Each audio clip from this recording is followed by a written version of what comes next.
बकायदा शुरू करते हैं। देखिए बिस्मिल्लाहिर्रहमानिर्रहीम। लास्ट क्लास में अगर आपको याद हो तो मैंने आपको मॉड्यूलेशन के बारे में रीजन बताया था और मैंने आपसे ये कहा था कि मॉड्यूलेशन का मतलब यह है कि जिस तरीके से मैं आपसे बात कर रहा हूं तो ये जो मेरी फ्रीक्वेंसी है ये एक लो फ्रीक्वेंसी सिग्नल है। हम इस लो फ्रीक्वेंसी सिग्नल की फ्रीक्वेंसी को बढ़ाना चाहते हैं और फ्रीक्वेंसी को बढ़ाने की जो रीजन है वो हमने दो रीजन आपको बताई थी। एक बात तो ये बताई थी कि जितनी फ्रीक्वेंसी हाई होती है तो according to the modern physics उतनी एनर्जी ज्यादा होती है, उतना जो सिग्नल है वो दूर तक ट्रांसमिट हो सकता है। दूसरी रीजन हमने आपको ये बताई थी कि जितनी फ्रीक्वेंसी हाई होती है कंपैरेटिवली उतना एंटीना साइज लो होता है। क्यों? क्योंकि जितनी फ्रीक्वेंसी हाई होगी उतनी वेवलेंथ कम होगी और जितनी वेवलेंथ कम होगी उतना एंटीना साइज हमें कम चाहिए होता है, राइट? सो ये वो बात थी, ये वो बुनियादी बात थी जो कि हमने शुरू की थी। अच्छा, मैं बता देता हूं, मैं ये कह रहा था कि फ्रीक्वेंसी को इंक्रीज करने की दो रीजंस मैंने आपसे कहा था। नंबर एक, high frequency high energy so that कि हमारा सिग्नल बहुत दूर तक ट्रांसमिट हो सकता है। दूसरी रीजन मैंने आपसे कहा था हाई फ्रीक्वेंसी का हमें फायदा ये होता है कि वेवलेंथ कम हो जाती है और वेवलेंथ जितनी कम होगी उतना एंटीना साइज भी हमें कम चाहिए होता है और जितनी वेवलेंथ ज्यादा होगी उतने एंटीना साइज हमें ज्यादा चाहिए होता है। तो हमने एक कंपैरिजन किया था। तो हमने लास्ट टाइम कुछ इस किस्म की बात की थी कि ये जो मैं बोल रहा हूं ये एक लो फ्रीक्वेंसी सिग्नल है, राइट? तो मैं कुछ चीजें लिख देता हूं मिसाल के तौर पे। ये जो लो फ्रीक्वेंसी सिग्नल है इसको हम मॉड्यूलेटिंग सिग्नल भी कहते हैं, ठीक है? और ये जो लो फ्रीक्वेंसी सिग्नल है ये लो फ्रीक्वेंसी सिग्नल ही हमारे पास इंटेलिजेंस कहलाता है, या इसको हम मैसेज कहते हैं, या इसको हम टेक्स्ट कहते हैं, ठीक है? या ये हमारे पास कोई ग्राफिक्स होंगे। आज की दुनिया में ये जो सब कुछ वो सब कुछ जो कि मैं एक जगह से दूसरी जगह भेजना चाहता हूं वो मेरा लो फ्रीक्वेंसी सिग्नल होता है, जिसको हम कौन सा सिग्नल कहते हैं? मॉड्यूलेटिंग सिग्नल कहते हैं। फिर हमारे पास दूसरा जो सिग्नल होता है जिसे हम क्या बोलते हैं? कैरियर। तो जो कैरियर वेव है हमारे पास या जो कैरियर सिग्नल है हमारे पास, ये हमारे पास high frequency constant amplitude signal होता है हमारे पास। एक ऐसा सिग्नल होता है, एक ऐसी वेव होती है, एक ऐसी इलेक्ट्रोमैग्नेटिक वेव होती है। ओके, इलेक्ट्रोमैग्नेटिक वेव है, एक ऐसी इलेक्ट्रोमैग्नेटिक वेव है जिसकी फ्रीक्वेंसी बहुत हाई है और उसका एम्पलीट्यूड हमारे पास फिक्स है।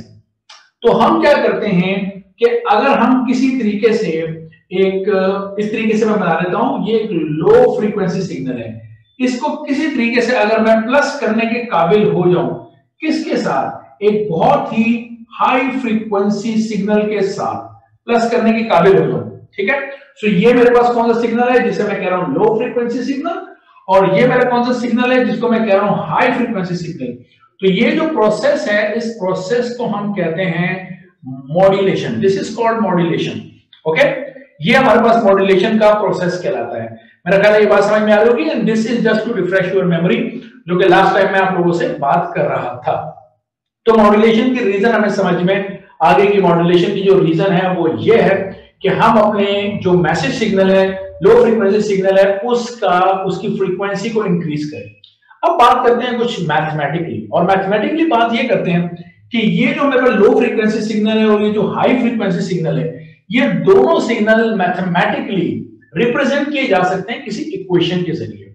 मतलब मैं क्या कहना चाह रहा हूं, ये जो हमारे पास लो फ्रीक्वेंसी सिग्नल है इसको अगर मैं किसी मैथमेटिकल इक्वेशन से रिप्रेजेंट करूं तो मैं इसको इस इक्वेशन से रिप्रेजेंट कर सकता हूं। देखिए आप, इसे मैं कह रहा हूं इसके जो वोल्टेजेस हैं वो Vm है, m का मतलब मॉड्यूलेटिंग सिग्नल है मेरे पास, और ये वेरी कर रहे हैं with respect to time t, ठीक है? और this is the b sin 2 pi f m t।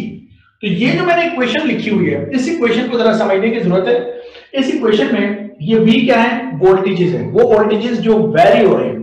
कौन से वोल्टेजेस? ये देखिए, ये वोल्टेजेस कम से मैक्सिमम हुए और फिर कम होते होते जीरो हो गए, और फिर रिवर्स डायरेक्शन में ये मैक्सिमम हो रहे हैं और फिर कम होते हुए क्या हो रहे हैं? जीरो हो रहे हैं। सो मेरा जो वॉइस का सिग्नल है it is constantly changing it's amplitude, अपने एम्पलीट्यूड को चेंज कर रहा है। वो जो एम्पलीट्यूड है दैट इज रिप्रेजेंटेड बाय, यानी जो एम्पलीट्यूड कह रहे हैं जो कि मुसलसल चेंज हो रहा है, उसको मैं वोल्टेजेस से रिप्रेजेंट कर रहा हूं। कि दिस इज द वोल्टेज, ठीक है। एम का मतलब है ये मॉड्यूलेटिंग सिग्नल है, इसलिए एम लिखा है। टी का मतलब ये है कि विद रिस्पेक्ट टू टाइम, वक्त गुजरने के साथ साथ ये सिग्नल अपने आप को क्या करता जा रहा है, चेंज करता जा रहा है। अच्छा ये क्या है, this is basically this is known as the amplitude. ये एम्पलीट्यूड है हमारे पास, और ये हमारे पास पूरा एक ट्रिग्नोमेट्रिक फंक्शन है, ठीक है। और ये ट्रिग्नोमेट्रिक फंक्शन इसके ऊपर अप्लाई हो रहा है, जिसमें हमारे पास 2 पाई और एफ जो है, एफ एम जो है, ये मेरे पास क्या कहलाएगी, this is known as the modulating frequency. ये मॉड्यूलेटिंग फ्रीक्वेंसी है, और टी इसमें क्या है, हमारे पास टाइम है। देखिए मैथमेटिकल बैकग्राउंड स्ट्रांग होना बहुत जरूरी है इन तमाम चीजों को समझने के लिए। ऐसा मैं क्यों कह रहा हूं, देखो ऐसा मैं इसलिए कह रहा हूं कि अगर मैं किसी इक्वेशन को लिखना चाहूं तो मैं किसी इक्वेशन को कैसे लिख सकता हूं। अगर मैं सर्कल की बात करता हूं, सर्कल का ये रेडियस है, ठीक है, इस तरीके से मैं बना लेता हूं, ये सर्कल का रेडियस है।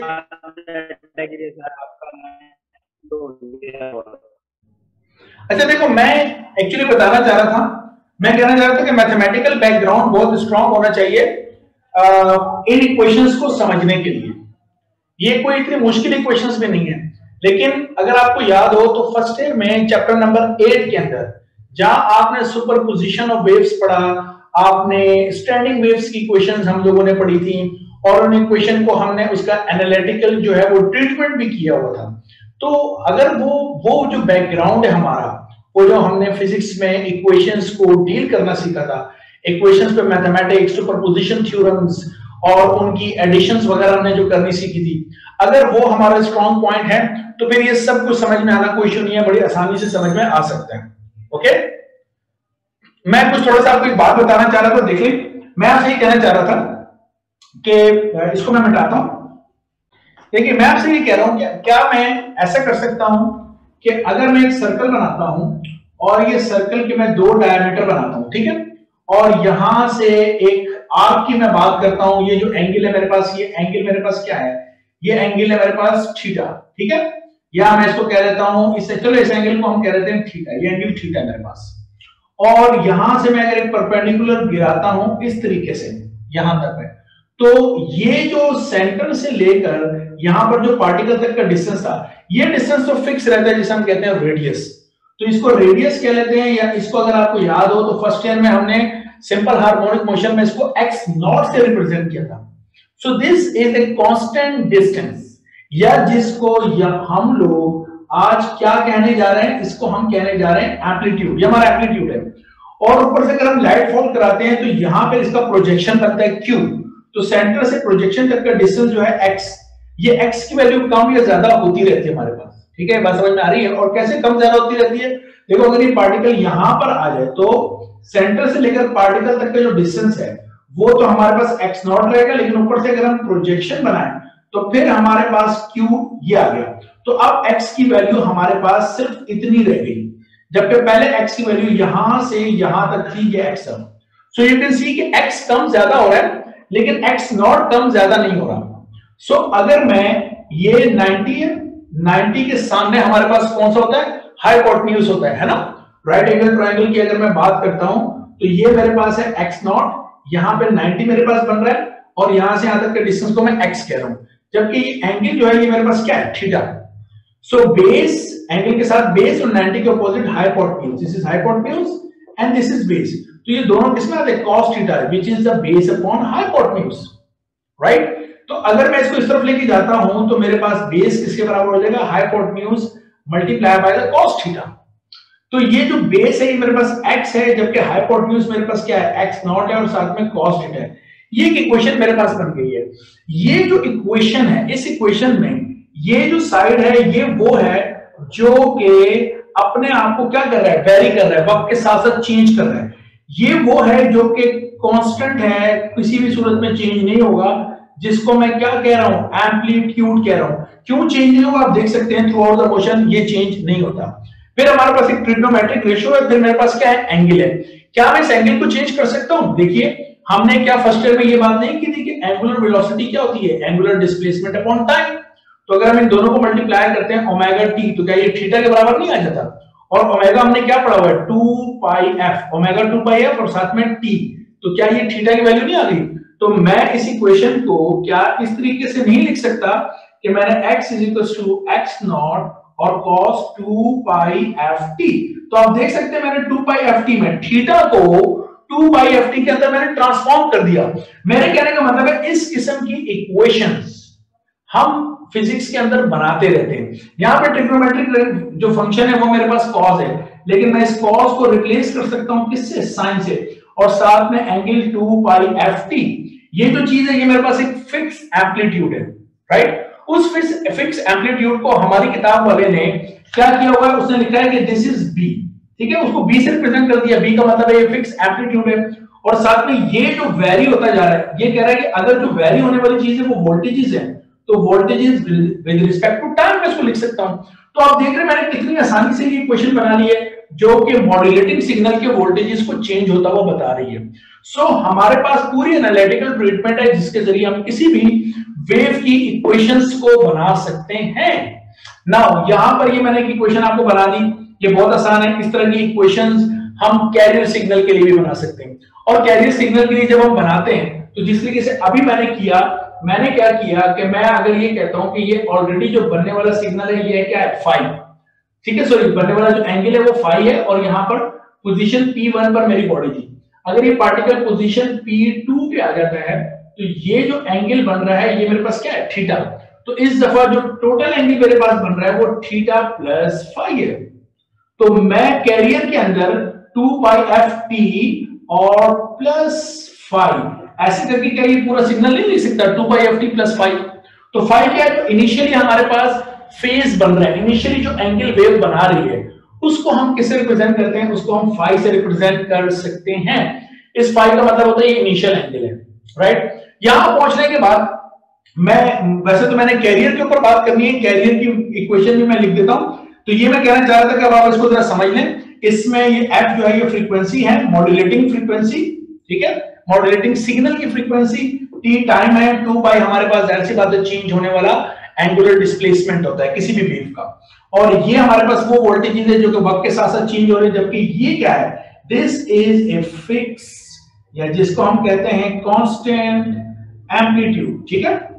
तो ये वेव का मैंने बिल्कुल ही ब्रीफ किस्म का, बहुत ही मुख्तसरन मैंने वेव का जो है ना वो इंट्रोडक्शन टाइप आपको दे दिया, लेकिन इसके बारे में ज्यादातर तफसील से गुफ्तगू फर्स्ट ईयर फिजिक्स में ही होती है, वहां हम ये सारी वेव बना सकते हैं, ठीक है। सो मैं ये बिलीव करूंगा कि आपकी एटलीस्ट जहन में इतनी बात तो चली गई है कि किस तरीके से हम वेव्स की इक्वेशंस को बनाते हैं, राइट। सो मैं अब आपके लिए मॉड्यूलेटिंग सिग्नल यानी वो सिग्नल जिसको मैं ट्रांसमिट करना चाहता हूं, और कैरियर फ्रीक्वेंसी यानी वो सिग्नल जिसकी मदद से मैं ट्रांसफर करना चाहता हूं high frequency signal, high energetic जो इलेक्ट्रोमैग्नेटिक वेव्स है वो वाले सिग्नल, इन दोनों की मैं इक्वेशन लिखता हूं और उसके बाद मैंने आपको एक बात बतानी है, ओके। सो मैं इस बात की तरफ जाता हूं। यहां तक इस एनालिटिकल ट्रीटमेंट, इसको हम कहते हैं एनालिटिकल ट्रीटमेंट ऑफ वेव की एनालिटिकल ट्रीटमेंट कर रहे हैं। अगर आप समझते हैं कि हाँ कुछ कॉन्सेप्ट ध्यान में गया है, हम सर तो इसकी जो इक्वेशन है एंड वाली वो प्लस फाई के साथ आएगी। हाँ, ये इक्वेशन तो मैंने आपको बता दिया कि ट्रिग्नोमेट्रिक फंक्शन cos की जगह पे साइन लाया जा सकता है, वो ट्रिग्नोमेट्रिक गेम है, वो हम कर लेते हैं। ये 2 पाई ft क्यों आया वो मैंने आपको बता दिया कि एंगल को हम 2 पाई ft इस तरह से लिखते हैं ये। फिर मैंने बताया कि ट्रिग्नोमेट्रिक फंक्शन से पहले हमेशा क्या लिखा होता है? एम्पलीट्यूड। तो मैंने कहा एम्पलीट्यूड को उसने b से रिप्रेजेंट कर दिया, और ये वो होता है जो मुसलसल वैरी हो रहा था उसको उसने v से रिप्रेजेंट किया, मतलब कि वोल्टेजेस, ओके।